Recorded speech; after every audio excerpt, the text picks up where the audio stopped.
So with your KiwiSaver, one of the main ways for a young New Zealander to get a house deposit today is by withdrawing from the KiwiSaver. Mm-hmm.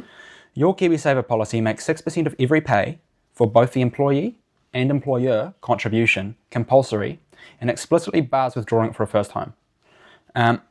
You'd offer a loan against the balance instead.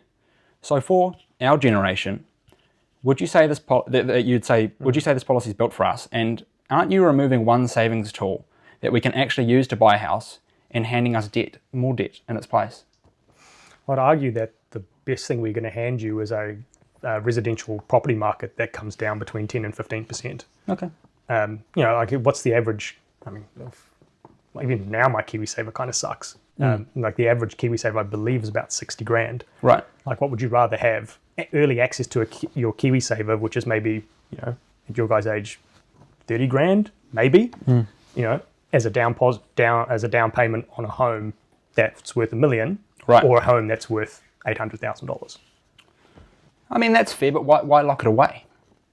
Why lock the KiwiSaver? Why not allow people to take from there? Why not give the choice? And also, why lock us into a higher? Because compounding interest is the eighth wonder of the world. Like, if you want to have, KiwiSaver should be what it's designed to be. We're asking it to do a lot of things right now. Yep. We're asking it to be your first step into a home. We're asking it to be your retirement savings. At some point, we do have to remember what its core principle is. Okay. And the whole reason of the KiwiSaver 2.0 plan basically is to give us an off-ramp away from a superannuation fiscal cliff. Okay. And so it makes sense. I do see the sense of the logic in allowing it to be a source of deposit for a home, because home is a lot of security. Well, I think your point is understandable. I guess one more thing on that: is it fair to lock the young people in at 6%?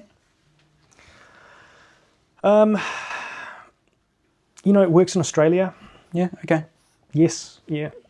I acknowledge that it will put some people under pressure. Again, we're also going to want to do this under the umbrella of a UBI, of the citizens' income, which gives people some more. 70% of New Zealanders will get a tax cut under the UBI, which means that you're in a position to invest in your KiwiSaver and invest for your retirement.